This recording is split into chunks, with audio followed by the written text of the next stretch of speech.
billahi minasyaitonir rajim. Allah jadikan Isra wal Mi'raj sebagai saksi. Allah ya Hakam ya Adil ya Al-Mukarram Dr. Ansar Taufik ala Muhammad.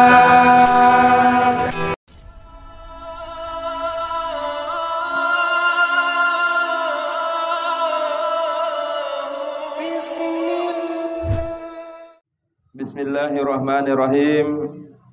Assalamualaikum warahmatullahi wabarakatuh.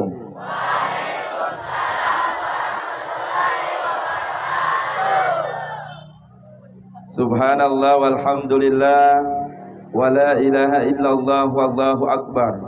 Allahumma salli ala Sayyidina Muhammad amma ba'al. Yang saya hormati, yang saya muliakan Bapak Kepala Sekolah SMP MTS DDI Kabupaten Maros beserta Dewan Guru yang hadir bersama dengan kita. Kita doakan guru-guru kita, anak-anakku sekalian, semoga guru-guru kita senantiasa sehat dan senantiasa diberikan kesehatan dan rahmat dari Allah Subhanahu wa taala. Amin. Begitu pula yang saya cintai anak-anakku sekalian, semoga insya Allah anak-anakku yang hadir menjadi anak yang soleh dan salehah. Amin. Kita akan bahas tentang hikmah Isra Mi'raj. Subhanallazi asra bi'abdihi lailan. Maha suci Allah yang telah memperjalankan hambanya Muhammad sallallahu alaihi wasallam. Allahumma sallim wa sallam alaihi. Suatu malam yang telah ditentukan oleh Allah, di mana Allah memerintahkan kepada Jibril untuk menjemput Nabi Muhammad sallallahu alaihi wasallam mailan minal Masjidil Haram ilal Masjidil Aqsa. Perjalanan itu dilakukan dari Masjidil Haram menuju ke Masjidil Aqsa. Allazi barakna haulahu. Lalu Allah memberikan keberkahan di sekeliling tempat-tempat itu.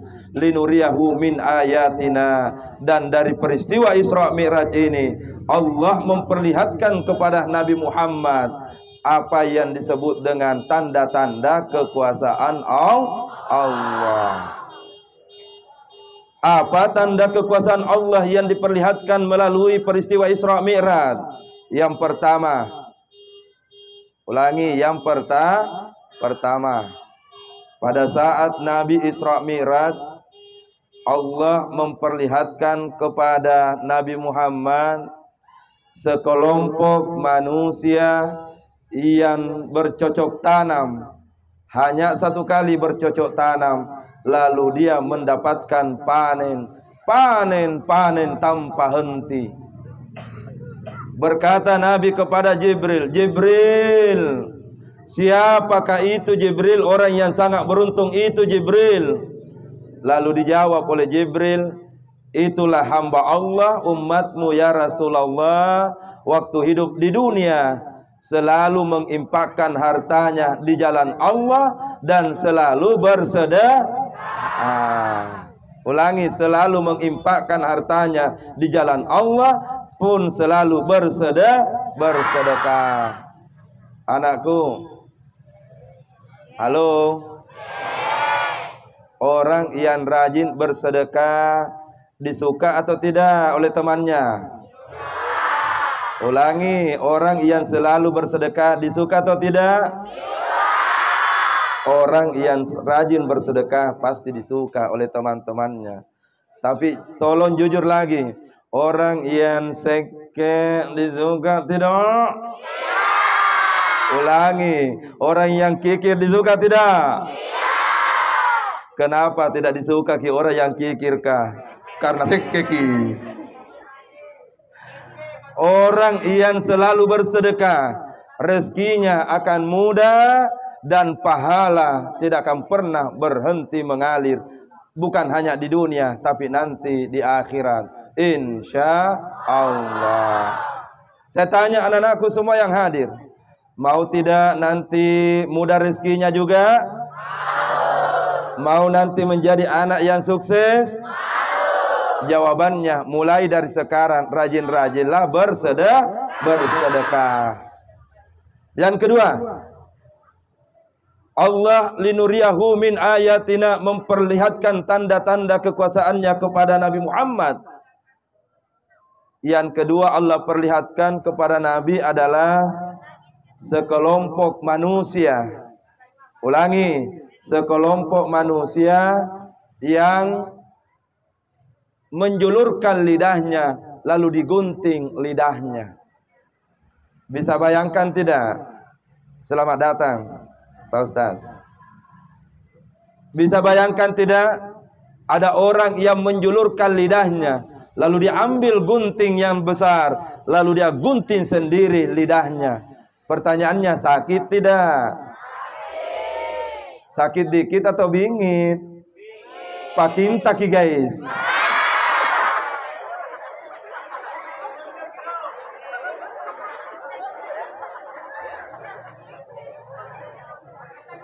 Lalu Nabi berkata kepada Jibril, Jibril, alangkah kasihannya melihat orang itu Jibril. Dia gunting lidahnya Jibril. Apa maksudnya itu Jibril?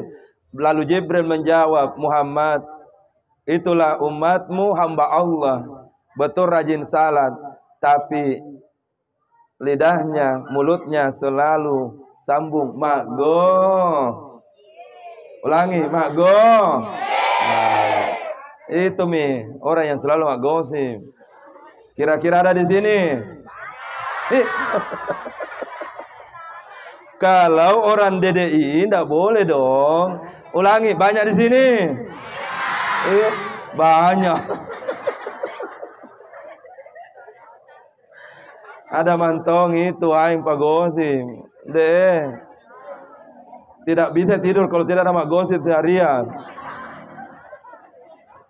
Anakku, orang yang selalu gosip, maka Allah telah memperlihatkan kepada Nabi tatkala Isra Mi'raj dilakukan, maka mereka menyesali dirinya lalu menggunting lidahnya. Mau tidak gunting lidahnya? Maka berhenti maki gosip. Apakah itu baik nama gosip? Ada bantuan di sana. Gosip teruslah kerja. Tapi insya Allah murid DDI Maros tidak ada yang suka gosip. Insya Allah. Yang ketiga, lalu Nabi diperlihatkan linuriyahu min ayatina, tanda-tanda kekuasaan Allah perlihatkan kepada nabinya. Sekelompok manusia yang ketiga adalah dia ambil batu besar. Setelah batu besar itu dia genggam, dihancurkan kepalanya, lalu diutuhkan lagi kepalanya oleh Allah. Diambil lagi batu besar, dihancurkan lagi kepalanya, dihancurkan kepalanya, diutuhkan, dihancurkan, diutuhkan, dihancurkan. Lalu Nabi berkata, Jibril, ya Jibril, siapa itu? Kasihan Jibril. Alangkah menyakitkannya melihat apa yang dia lakukan Jibril. Kasihan kalian Jibril. Kata Jibril, itulah umatmu ya Rasulullah, waktu hidup di dunia tapi malas melaksanakan sholat. Azan dikumandangkan, dia tidak mau menjawab azan. Azan dikumandangkan, tidak mau pergi mengambil wudu. Azan dikumandangkan. Mungkin kita salat, tapi nanti mau pi asar baru kita salat duhur. Ada kira-kira begitu? Tidak semangat. Nah, ada kira-kira? Tidak ada di sini deh, di sana aja ada. Orang yang malas salat, maka Allah perlihatkan bahwa penyesalan itu akan datang nanti pada saat ia telah meninggalkan dunia ini. Apa yang membuat dia menyesal? Karena ternyata dunia ini tidak ada yang dibawa. Dunia ini hanya tempat sementara. Dunia ini hanya tempat persinggahan. Kun fid dunya ka'annaka garib. Jadikanlah hidupmu di dunia seperti orang yang hanya merantau, hanya orang yang singgah, yang tidak lama lalu pulang untuk kembali menghadap kepada Allah Subhanahu wa ta'ala. Maka salat adalah kunci dunia. Sukses dunia ada pada salat, sukses akhirat juga ada pada salat. Anakku, saya mau tanya ke semua, nak, jujur jawab. Mau ki tidak menjadi orang yang mudah rezekinya? Mau ki nanti insya Allah kalau kuliah dapat beasiswa? Mau ki nanti punya istri yang saleha? Deh, semangat. Nah, saya tanya juga, mau ki nanti punya suami yang saleha? Malaikatku. Lalu malaikat lagi berdoa, kalau sudah diampuni dosanya hambamu ya Allah, Allahumma arhamhu, ya Allah turunkan rahmatmu kepada hambamu, turunkan rahmatmu ya Allah, turunkan rahmatmu. Itu bahasa umum, anakku. Bahasa sederhananya seperti ini. Kalau anak-anakku ini mau ujian, apalagi mau ujian dan ingin punya nilai yang paling tinggi, maka doanya malaikat untuk anak-anakku yang menunggu waktu salat adalah, ya Allah, semoga anak-anak yang duduk di masjid ini ya Allah, yang sebentar lagi akan ujian ya Allah, Engkau berikan kemudahan untuk menjawab pelajaran-pelajarannya ya Allah. Lalu malaikat yang lain menjawab, amin. Kalau orang yang duduk di masjid ini belum ada pekerjaannya, maka doa malaikat untuknya akan berkata, ya Allah, orang yang duduk di masjid ini ya Allah, belum ada pekerjaannya ya Allah, bukakan pintu rezekinya ya Allah, bukakan pintu rezekinya ya Allah. Maka malaikat yang lain pun akan berkata, amin. Kalau ada yang mau kuliah nanti, ya Allah, saya duduk di masjid ini ya Allah, mudah-mudahan nanti dapat beasiswa kuliah ya Allah. Maka malaikat pun akan mendoakan, amin ya Allah. Kalau ada di antara anak-anakku yang mau cepat menikah, ya Allah, mau cepat menikah ya Allah, maka malaikat akan berkata, amin. Ada yang mau cepat menikah? Ada. Anakku, halo, ada yang mau menikah? Yang tidak, cuma belum waktunya.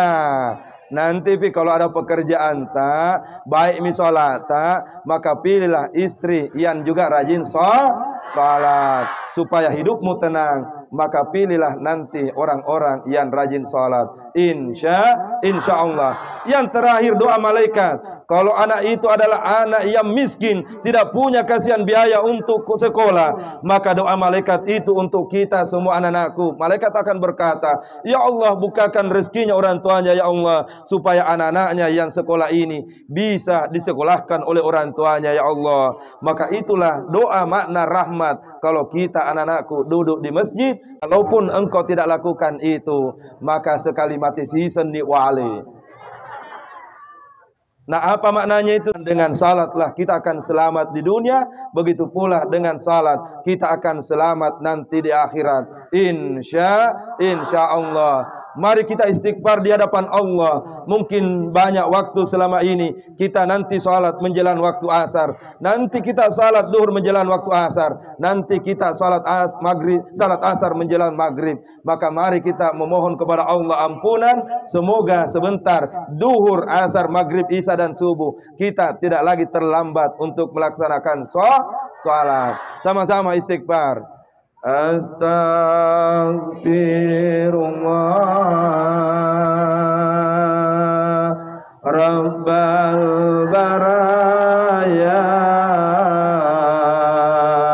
astaghfirullah minal khataya. 1, 2, 3, kasih besar suara mata. Astaghfirullah Rabbal baraya astaghfirullah minal khataya.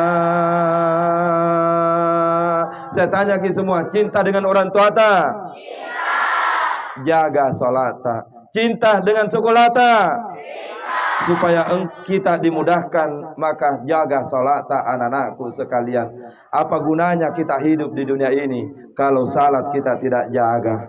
Alhamdulillahi rabbil alamin. Sama-sama kita berdoa memuji kepada Allah dan berterima kasih di tempat ini kita telah memperingati hikmah Isra Mi'raj. Bismillahirrahmanirrahim. Alhamdulillahi rabbil alamin. Wa sallallahu ala sayyidina Muhammadin wa ala alihi wa sahbihi wasallam. Allahumma anta rabbi la ilaha illa anta subhanaka inni kuntu minaz zalimin. Allahumma iyyaka na'budu ya Allah ya Rahman. Di tempat ini ya Allah kami bermunajat, memohon kepadamu ya Allah, mudahkanlah urusan kami ya Allah. Ampunkan segala dosa orang tua kami ya Allah. Mudahkan segala rezeki orang tua kami ya Allah, dan berikan kesehatan kepada orang tua kami ya Allah. Ya Allah, jadikan kami anak-anak yang saleh dan salihah ya Allah. Jadikan kami anak-anak yang berbakti kepada kedua orang tua ya Allah. Dan jadikan kami sebagai anak yang tidak akan pernah lupa dengan guru-guru kami ya Allah. Ya Allah, dengan berkah Isra Mi'raj ini ya Allah, semoga kami akan menjadi anak yang rajin melaksanakan salat ya Allah.